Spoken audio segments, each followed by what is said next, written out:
again. Hello, Colonel Wilkerson. Thank you for coming back. Hello, how are you? I was listening to you and thinking those Democrats will never learn. Even when they're getting an unprecedented advantage thrown at their feet, they'll still be cretins. Yeah, it's crazy times, man. We'll have to wait and see what happens, but it's definitely not looking good. And speaking of not looking good, this whole thing with Iran and the US, I want to go back to last week. Last week, there was a ceasefire that was announced between the United States and Iran. A part of that ceasefire, it was said that, or Donald Trump said that Israel would not continue to bomb Lebanon. He also went on to say that he called it the Strait of Iran, which was interesting. But he also went on to say that he was going to take over, that the U.S. was going to take over and have their own blockade in the Strait of Hormuz.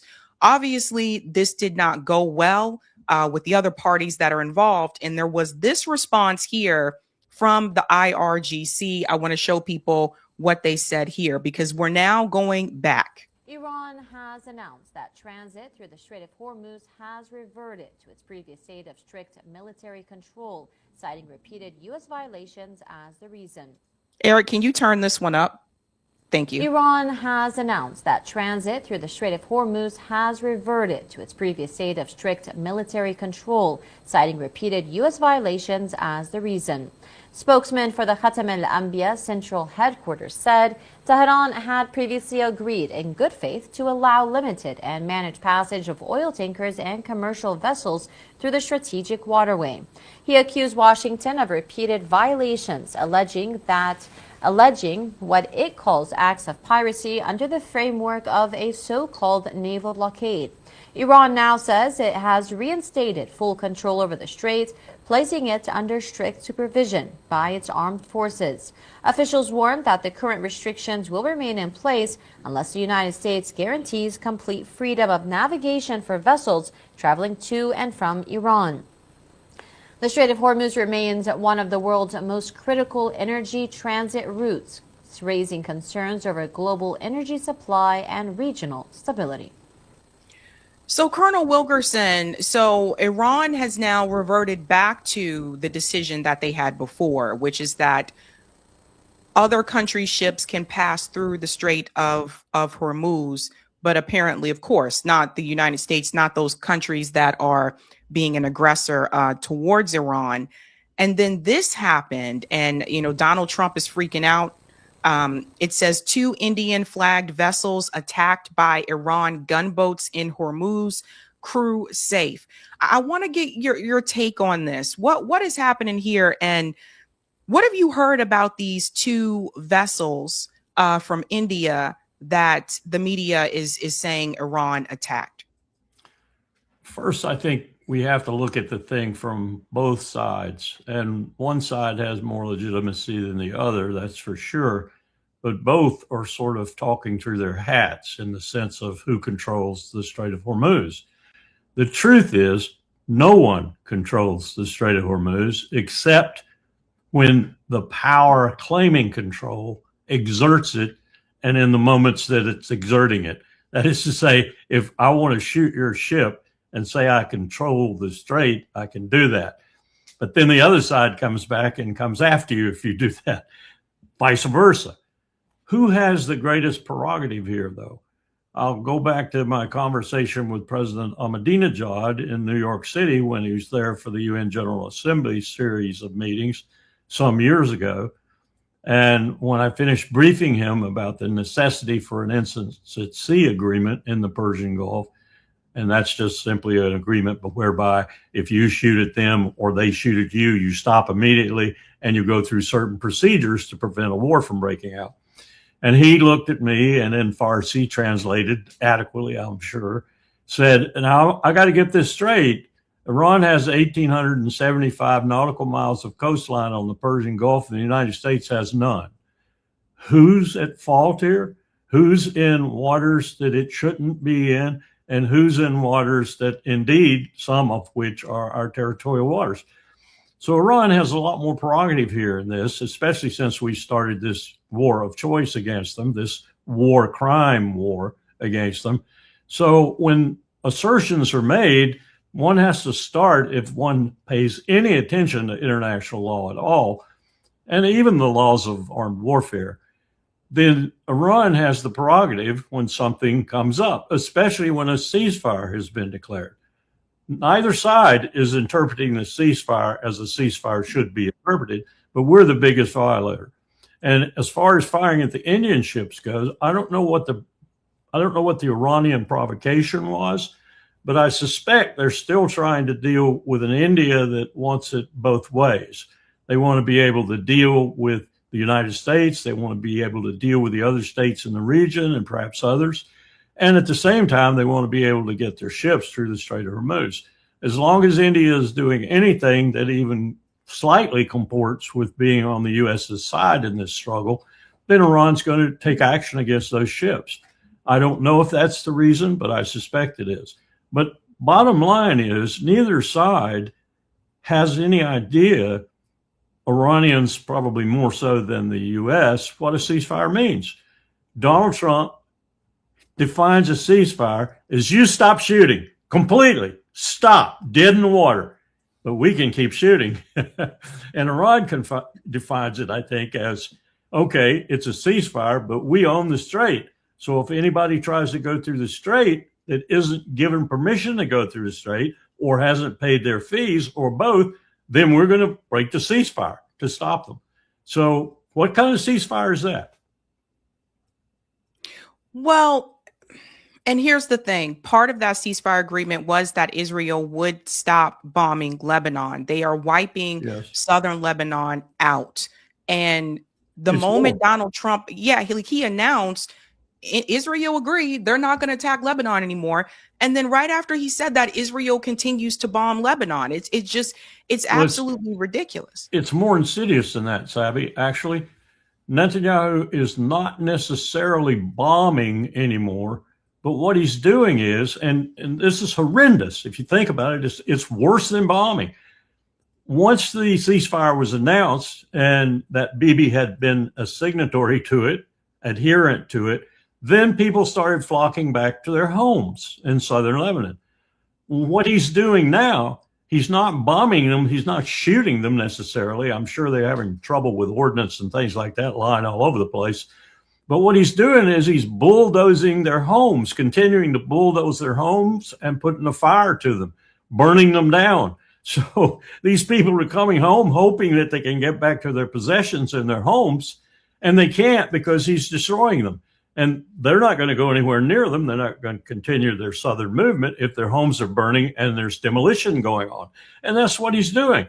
We even had a movement in our own Congress to stop the flow of these bulldozers over there because we were funding some of the bulldozers because we knew what he was doing with them. Of course, we went ahead and sent them anyway, sent the money anyway. So it's more heinous than actually breaking the ceasefire. He's keeping the people from coming back as a result of the ceasefire by destroying their homes in front of their faces. Yeah. And the situation with India likes, to your point, they like to play it both ways because India, for those who are not aware, India is a part of BRICS. So it's like they have an allyship with China and Russia, but they also have this allyship with Israel. Like Modi has met with Benjamin Netanyahu fairly recently. And then they also have this allyship with the United States. They also just met with Donald Trump and made agreements with him. And it's like they're trying to have it both ways.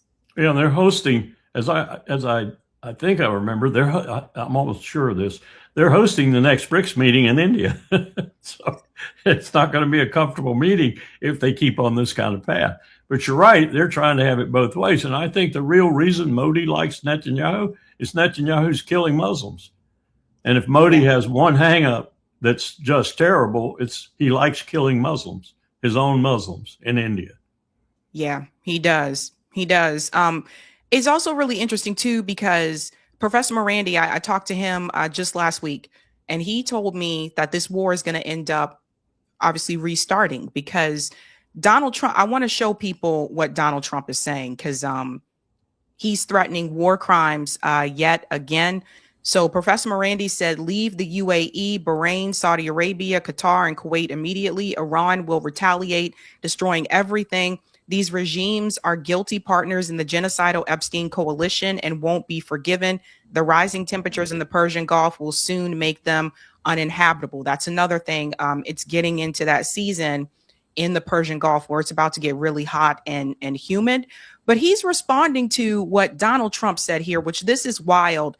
He said Iran decided to fire bullets yesterday in the Strait of Hormuz, a total violation of our ceasefire agreement. Many of them were aimed at a French ship and a freighter from the UK. That wasn't nice, was it? My representatives are going to Islamabad, Pakistan. They will be there tomorrow evening for negotiations. Iran recently announced that they are closing the strait, which is strange because our blockade has already closed it. So see, again, he acknowledges that the U.S. tried to start their own blockade. They're helping us without knowing, and they are the ones that lose with the closed passage, $500 million a day. The U.S. loses nothing. In fact, many ships are headed right now to the U.S., Texas, Louisiana, and Alaska to load up compliments of the IRGC, always wanting to be the tough guy. We're offering a very fair and reasonable deal, and I hope they take it, because if they don't, the U.S. is going to knock out every single power plant and every single bridge in Iran. No more Mr. Nice Guy. They'll come down fast. They'll come down easy. And if they don't take the deal, it will be my honor to do what has to be done, which should have been done to Iran by other presidents for the last 47 years. It's time for the Iran killing machine to end. So he's threatening to destroy all of it. I think that's the only thing he knows how to do right now, and the only thing he knows how to say. Let's back up a second and let's examine what's happening right now. Most of the tankers that had departed with oil aboard for ports throughout the globe through the Strait of Hormuz have now arrived. They've probably, in most cases, unless it was an extremely long transit, offloaded their cargoes. So you have that oil in port in places that were getting desperate, like India, for example. Now there is no oil going to be flowing. So the stock market in this country, which is crazy anyway, and is about as much an indication of the health of the global economy or even our economy as a crayon on a blackboard, is crazy and screwed up. What's happening is going to be traumatic here in another week or two when no more ships are coming out of there. These ships have arrived, they've offloaded. Now there's nothing afloat. There's nothing coming. So we're looking at, most economists are agreeing now, I think, that by the end of June, we could have global recession if this situation continues. Now let's see how it might develop. The same team, as I understand it, is going to Islamabad, if it goes, with Vance in the lead, as went before. That team went clueless. It went without working groups. It went without experts. It went without anyone who knew how to deal diplomatically and materially with what Iran has said it wants to deal with and what we have even said we want to deal with, which is kind of complicated because all we want to deal with is regime change in reality. But that's not what we're saying. This last time, no one showed up. No working teams, no working groups, nobody who knew what was going on or who could address the Iranian points with some competence and some skill. Whereas on the other side, led by the Speaker of the Majlis, the Iranians had a first-rate team ready to deal in every single point of their points and address the points that they might assume we would be putting forward, like ballistic missiles, like nuclear issues, and so forth. So what are we doing going back to Pakistan if we're going? And what is Vance doing going back if he's going? There is no chance of anything coming out of these negotiations of any substance because we have no one there of any substance to deal with it. So what are they doing? Are they just trying to gain some more time to figure out how they're going to extricate themselves from this mess they've got themselves in? Are they giving Bibi Netanyahu more time to get himself out of the mess he's in? Bibi Netanyahu is in deep trouble right now. Deep trouble. Politically, he's in trouble. Militarily, he's in trouble. He's losing on every front that he's operating on, except the slaughter he's doing in the West Bank and in East Jerusalem. There, they don't have much to fight him with. So he's slaughtering people there. But in Lebanon, he's losing badly. He's losing even worse than he did in July, I think it was, of 2006, when Hezbollah handed him his rear end. And Israel is losing in Gaza because, as Naftali Bennett has said, what are you doing, Bibi? You haven't finished Gaza yet. Those Gaza fighters are still down in those tunnels. And the IDF is not willing to go down in those tunnels and go after them. And I frankly don't blame them.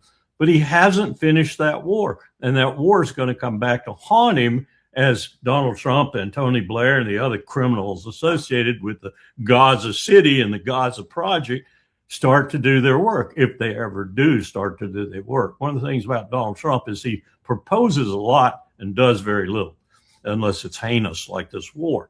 So we've got a mess that Donald Trump is clearly trying to extricate himself from, but he doesn't know how to do it. So he just keeps up this subterfuge of negotiations, of ceasefires, and of dealing with Bibi Netanyahu in order to mask the fact that he doesn't know how to do it. He's going to run out of masks. He's not going to be able to continue this for very much longer. And the world's going to start to suffer from it significantly if we go on with this kind of on and off again with the Bab el-Mandeb and the Strait of Hormuz. It's going to suffer greatly. And when India comes, if India really does have the meeting they're supposed to have of the BRICS, it'd be fascinating to be a fly on the wall there, because these countries are getting sick and tired of us. And I mean sick and tired, to include the lead country, China. And it's going to be fascinating, if not sad, to see what results from their confab in India and what they decide to do, because it's going to get more and more serious as we get more and more stupid in what we're doing in West Asia, and as China clearly identifies the fact that the real reason we're doing what we're doing in Iran is them. Yeah. I just want to let everybody know, too, just a reminder, J.D. Vance has also been reporting to Benjamin Netanyahu. Yes. Yeah. As I understand it, he was on the phone with him a number of times from Islamabad, and then on the phone with him, giving him a complete debriefing as he flew back to the United States from Islamabad. That's right.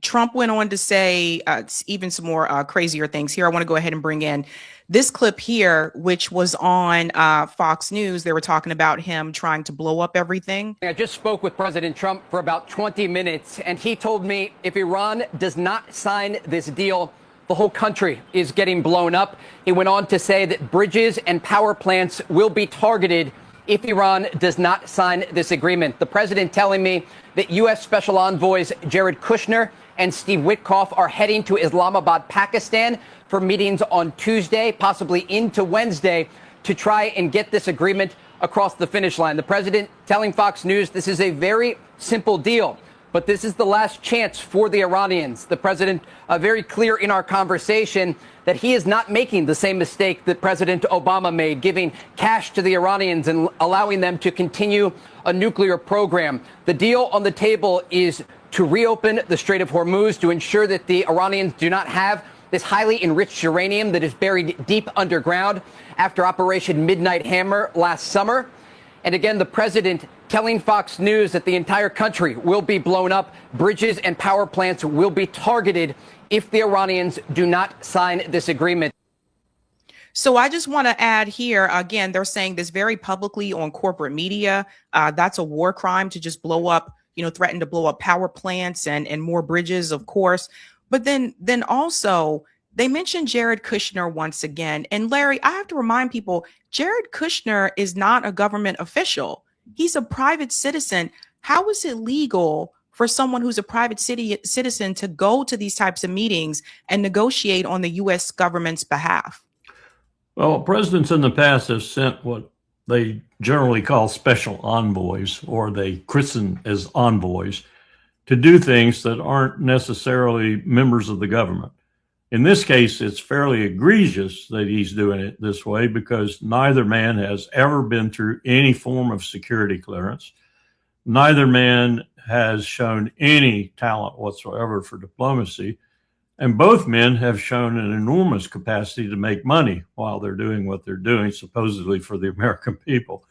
But that man on Fox just now, I don't know him in particular, but he got to be one of the stupidest newscasters I've ever heard in my life.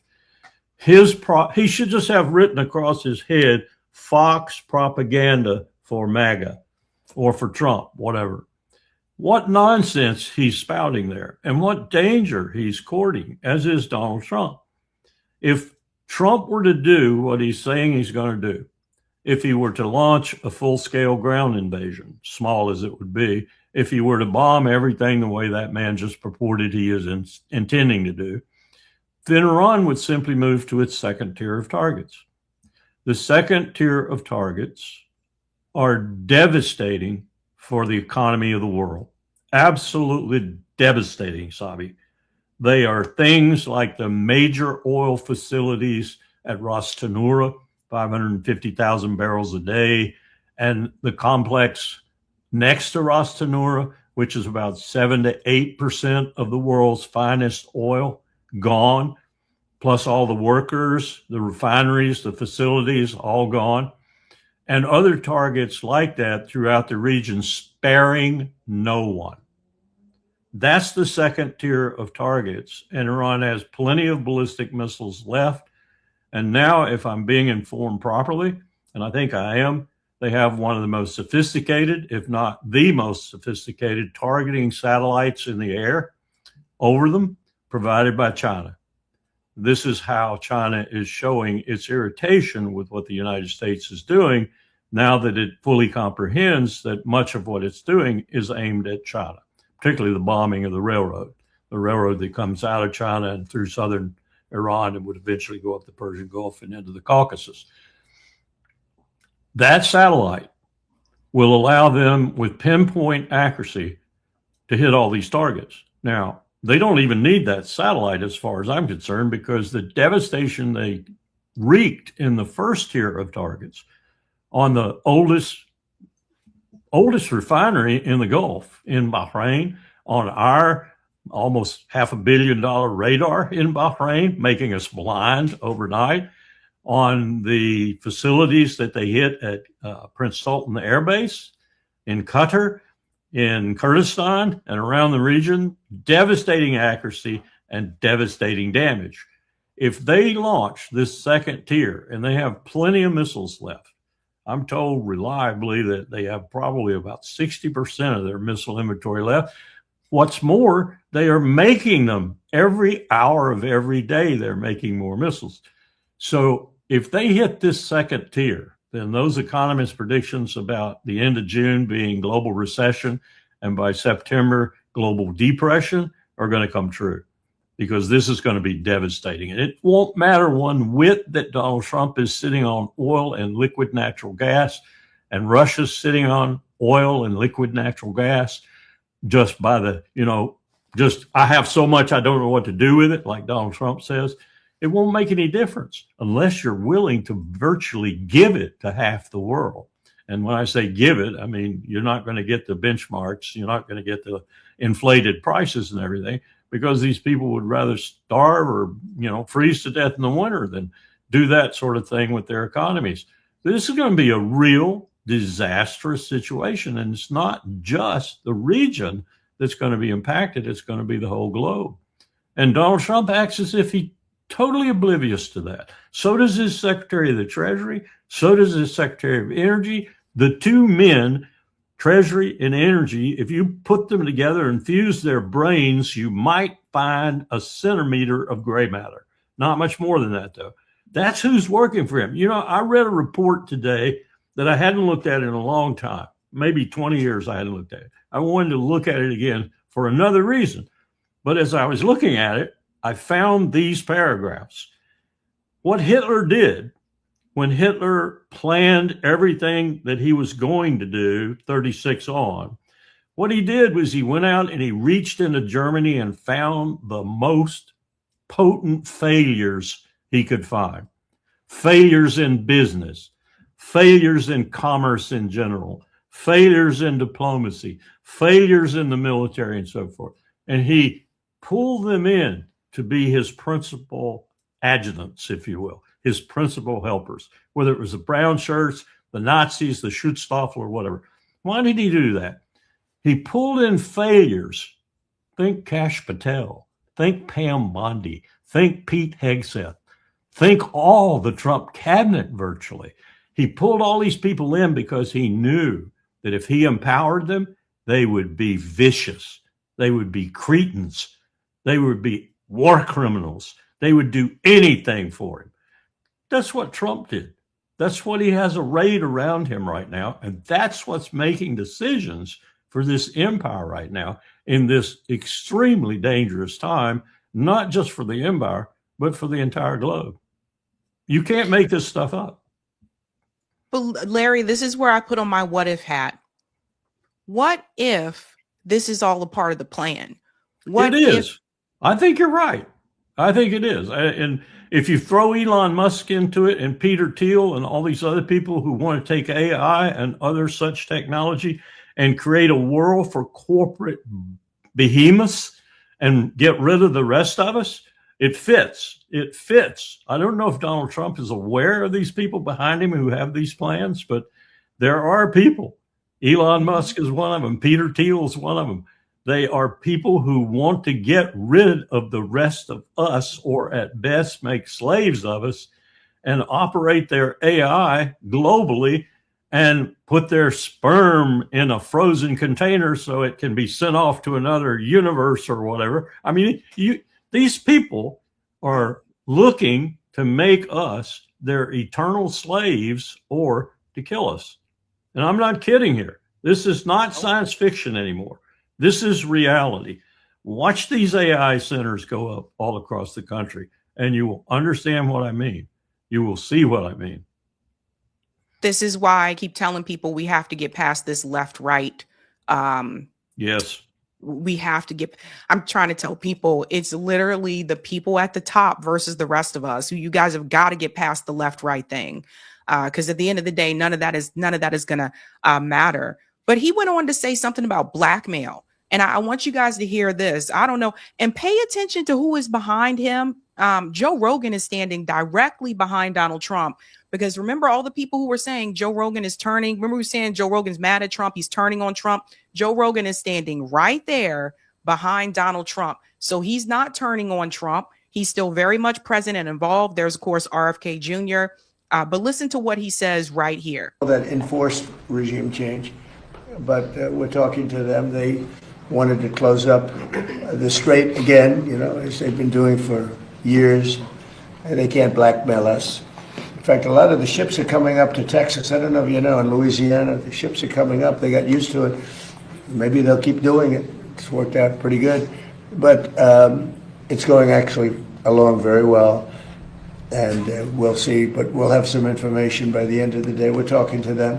That enforced.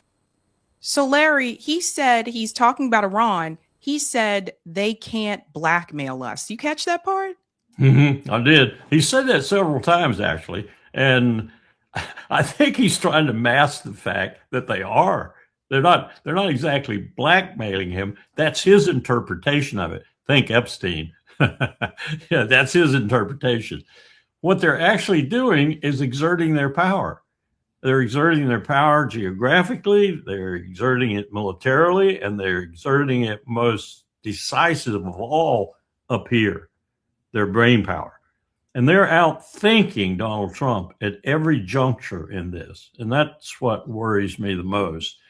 And that's what, I got to say this, that's probably what worries Bibi Netanyahu too, because Bibi Netanyahu is not missing gray matter.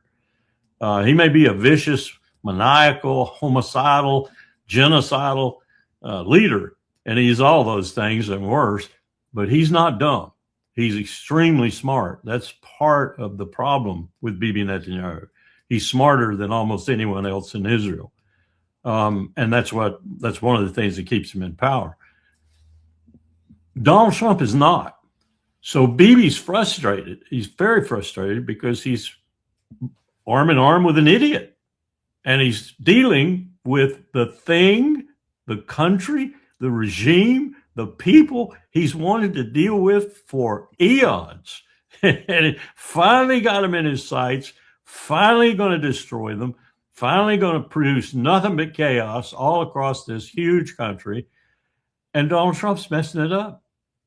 He's got to be furious. He goes to bed every night spitting bullets, I'll bet you. Well, Iran did respond after Donald Trump, has made these threats. This is an audio recording here. I want you to hear what Iran says about Donald Trump here. This is Iranian Sepa Navy calling you on channel 16. The Strait of Hormuz is still closed. We will open it by the order of our leader Imam Khamenei, not by the tweets of some idiots. If you want to pass through the strait, you must ask permission from Iranian Sepa Navy. All vessels that have a connection with our enemies will be targeted if they try to pass the Strait of Hormuz out. So they said, I think he just told us why India was hit. Yeah. Like he said, we're not going to listen to the tweet of some idiot. So they're talking about Donald Trump, of course. Yeah. But yeah, I wanted to show people that. And I wanted to show you this as well, because you've probably seen some of these, Larry, these little memes that are going around. Right. This is one, I'm not sure if this is from Housewives, for those who are not aware. That was actually a scene that happened in, I think it was Beverly Hills Housewives or something like that. But they said, you said strait is open. And he says here, I said, inshallah. Mm-hmm. So people are poking fun of this as well. But I think a lot of this, resorts back to, and someone just put, there's something incoming right now, I think news wise, about ships that may have been hit as well. Eric, can you check really quick? Because someone said that CNN is reporting there are other ships that have just been hit. But I think another thing about this is that a lot of people never even heard of the Strait of Hormuz until this war happened. Yeah. A lot of people never heard of the Bab el-Mandeb or the Straits of Malacca or any of the other critical places on the world's map too. But they are serious places. And one of the things that China is doing, I've got to give them credit. They've studied history, as the Chinese are wont to do. They know how empires of the past, particularly one, eliminated much of its problems with overseas transport of its goods by eliminating the need to go overseas. They built land routes. And that's what China's doing. All these Base Road Initiative railroads, the three that cross the north, the one in the center, Central Asia, and then the one down south, they're all designed to carry 60 to 70% of China's Pacific port commerce, which is probably half of China's commerce, by rail instead of by ship. That puts maritime business out of business. I mean, you don't have to go to the seas. You don't need a navy. You don't have to do any of that. You're on land all the time. This put the Portuguese out of business. And it's very sound because it brings all the commerce through Europe to Europe, for example, on the northern tier in about 16 hours. It takes 2.5 days by sea. Imagine your reduced costs and then put that against billions of dollars worth of commerce, and you've got a real savings there. And the one going through Iran, even as long as that railroad is, it only takes 25 hours. And again, you've got 2-3 days by sea if you don't use it. If you're looking for other ships that have been hit in the strait, it would be interesting to know what nations they are, because I think that guy just told us, if we think you were at all in complicity with the United States of America or its ally Israel, we're going to hit you. And I think that's how they determined that they should hit those 2 Indian tankers. I think so too. Well, we do have breaking news just coming through right now. According to CNN, and also the BBC is saying this as well. U.S. Navy fired on and seized Iranian flagged vessel. According to Donald Trump, So this just came through. It says that the Iranian flag cargo ship tried to pass the U.S. naval blockade in the Gulf of Oman. This is according to Trump.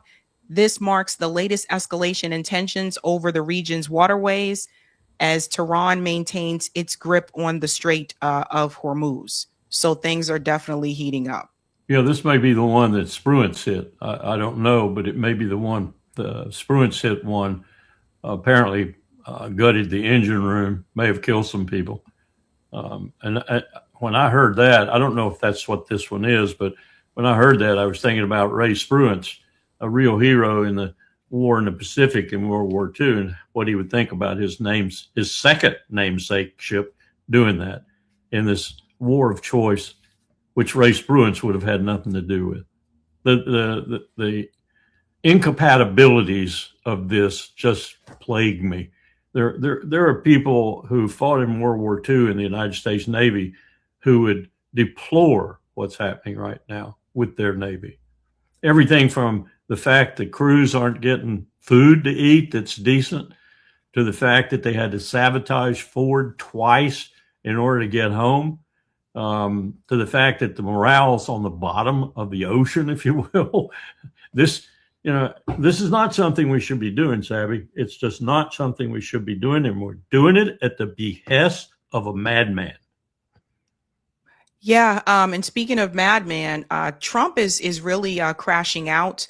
He posted this, the song "My Way" by Frank Sinatra, right? Right. So he shared this on Truth Social, and it's these lyrics from the song for people who have not heard the song. So Frank Sinatra, in this song, he says, "And now the end is near, and so I face the final curtain. Regrets, I've had a few, but then again, too few to mention. I did it my way." This is some of the lyrics from the song.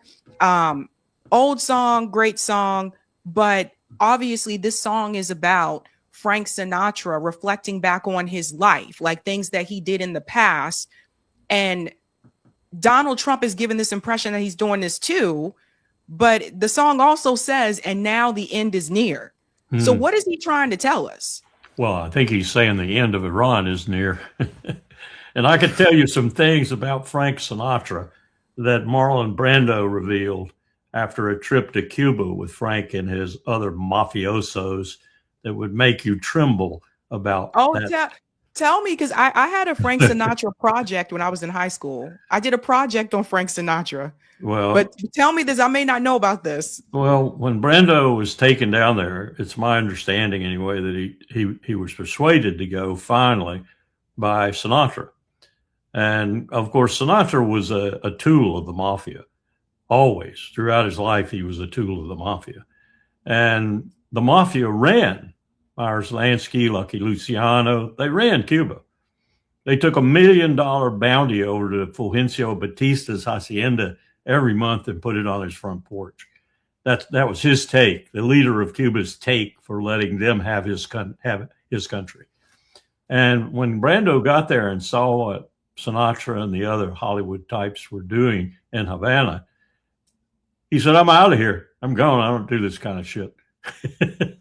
And he went home, and he never came back because Brando was not that kind of person. Brando was a pretty upright dude. He didn't, do things like they were doing in Cuba, which was everything from prostitution to gambling to, worse than that in many respects. There's a book called Havana Nocturne that every American should read to understand what it was that Fidel Castro and his right-hand man, Che Guevara, were up against, and why they did what they did, and why our own CIA, Savvy, you ready for this? Our own CIA was in the Sierra Madre Mountains with Fidel, reporting back that this young man is a straight shooter, and he is up against a crooked bum in Fulgencio Batista, and the Batista's being helped by the mafia. Well, of course, Franklin Roosevelt helped put the mafia down there, paying Lucky Luciano back for taking care of the docks during World War II. This is, That Wow. scene in The Godfather where they're out on the balcony and they're dividing the cake up and the cake is shaped like Cuba, that happened. That was a real depiction. And so you get to the point where Castro is willing, once he's performed his business of getting rid of Batista and getting rid of all those bums that were running Cuba, he's willing to have a rapprochement with the United States. And he comes here. He traveled here. And we wined and dined, and he wined and dined, and it looked like it was going to be okay. And then all of a sudden we decided, no. We can't have this guy.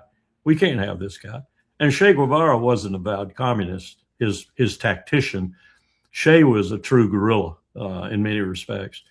But we fouled it all, and now it's been 70 years of blockade, stupid war criminal blockade against Cuba, and now Cuba's fallen apart, absolutely fallen apart, because we have stripped it of all its friends and its allies, Venezuela being the last one.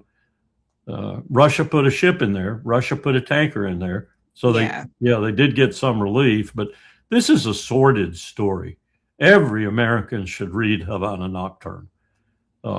It's truly a blasphemous story about what we did to Cuba. I'll have to put that one on my list too, because I've just started reading Going to Tehran, because Professor Morandi told me I needed to read that one. That's a good book too. Yeah. Yeah, it's very devastating. I'm still in the first chapter and I'm already like, oh my God, they knew this years ago. Like, it's just everybody. I definitely recommend that you read that book, because it just goes to show you, like, the government knew this would not be the right path forward with Iran. There's two more things that Donald Trump, I want to show you guys. He's telling people that he is willing to revoke his rights as a citizen. Like, dude is seriously lost it. This account here, this guy said, Mr. President, I am not giving up my rights for anyone or any cause. So I just want to show you guys, like, what he said down here. This is crazy. He said, I am willing to risk the giving up of my rights and privileges as a citizen for our great military and country. That's from the President of the United States. Well, he likes those kind of people, I guess. Got plenty of them. Got plenty of them around him. Pete Hegseth being the leading one. Yeah, and then I want to show people the numbers right now, right? So they're running the numbers about Donald Trump's second term. You guys need to see this. Is still very clear here. Donald Trump standing with the public here now, an approval rating in our poll here of just 37%. The last time this poll reported out a couple months ago, it was 39%. The big change from then to now, of course, is the launch of the war in Iran and everything that's continued to happen there. So down to 37% approval for Trump. And mention Iran, and look at this. A big driver of that clearly is how that war is going. Only a third of adults approve of Trump's handling of the war in Iran. There's a quarter, I should say, 1/4 of Republicans say they disapprove. Those who call themselves Republicans, that might be something to keep an eye on. This continues to be a problem for the president. Inflation, the cost of living. This has been the story of his second term, is still very clear here. Donald Trump standing with the public here now in a. So you guys see, and honestly, Colonel Wilkerson, I think the numbers might be even lower than that. I do too. I do too. I think the real category, I think, from watching this for the last 70 years, the real category is disapproval. Approval sometimes gets warbled. It's difficult to ask the questions, but when you say, do you disapprove, it's not hard to ask the question. And the disapproval ratings, I think, are a good 5 to 8% deeper than those. I think less than 20% of America approves of Donald Trump. That's what I think. And if it were fair polling and it were polling just to determine the disapproval rating, and this war has done it, but inside this war, the connection with Israel has done it. And that's true with a lot of Republicans. I have Republicans calling me that haven't called me in 10 years. You were right. This state of Israel is really, really bad for us, that sort of thing. And I think Charlie Kirk's assassination really put an era in the heart of one of the most powerful incentive movements within MAGA. His group was in many respects responsible for putting Trump over the hurdle of being elected a second time. And now they are truly, truly confused, disorganized, and not straight on this relationship we have with Israel. I don't think much else has changed, sad to say, but that has changed amongst them. They think it's a poisonous relationship, and that's enough to bring Trump down. No question about it. Do you foresee Donald Trump finishing this second term? I don't. I don't know why I say that, but because what my mind tells me is if he doesn't finish it, he'll either be assassinated, he'll die of his own McDonald's habit, or something else will happen that will be a new incident in our history, and he'll leave. I just don't feel like he's going to complete the term. I can't explain why I have that feeling, but, you know, I listened to one of the best explanations of the 25th Amendment this morning. Someone sent it to me. It's a lawyer who used to be in the Justice Department, I believe. She really knows her brief, and she talks about the 25th Amendment, and she convinced me, absolutely convinced me, one, it was a stupid amendment in the first place, and second, it couldn't work. It's even harder, the way she explained it, to get it to work than impeachment. And we know how hard impeachment is. And the principal reason, and she cited it, there are a number of reasons that it's a bad amendment, but the principal reason is it takes a 2/3 confirming vote of the Congress to bless what the cabinet might have done in terms of saying the president's not competent, we're removing him from office, the vice president is stepping in. The Congress has to vote 2/3 for that. And I see that as she did, as an extremely difficult barrier to the 25th Amendment being anything to use. So you come back to impeachment, and I would say the most logical result will be that Dems will win both houses of Congress in the midterms. This is all assuming the midterms are free and fair and come off. Maybe a big assumption. And then they'll start serious impeachment proceedings, and then they'll remove him from office, and he'll be the first president in history removed by impeachment. Nixon was told by leaders of his own party who walked over to the White House and showed him the documents. And he said, essentially, I don't want to be impeached, so he resigned. Because he would have been impeached. He would have been removed from office through the process of impeachment. And he didn't want to do that, so he resigned. I don't know what Trump would do, but I think that would be the same thing. They would show him articles of impeachment, which would be almost impossible to beat, and he'd have a choice at that point, resign or be the first president to be impeached. Knowing him, as I do now, I think, from watching him, he'd probably accept being the first president to be impeached because it would be distinguishing. No other president has ever been impeached successfully. Well, there is another funny one I do want to show you guys again. I don't want to end on in this segment on a somber note, but they made this video is hilarious. It says opening Strait of Hormuz. I want you guys to see this. Strait of Hormuz is now open. Let's make party.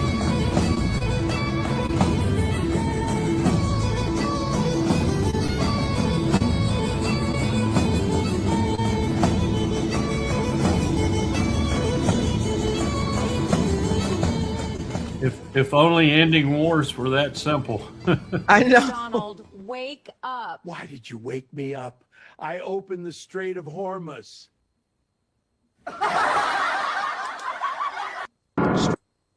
Yeah.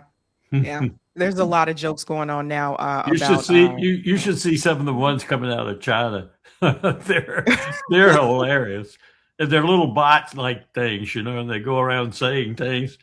The Chinese do have some people who have a vivid sense of humor.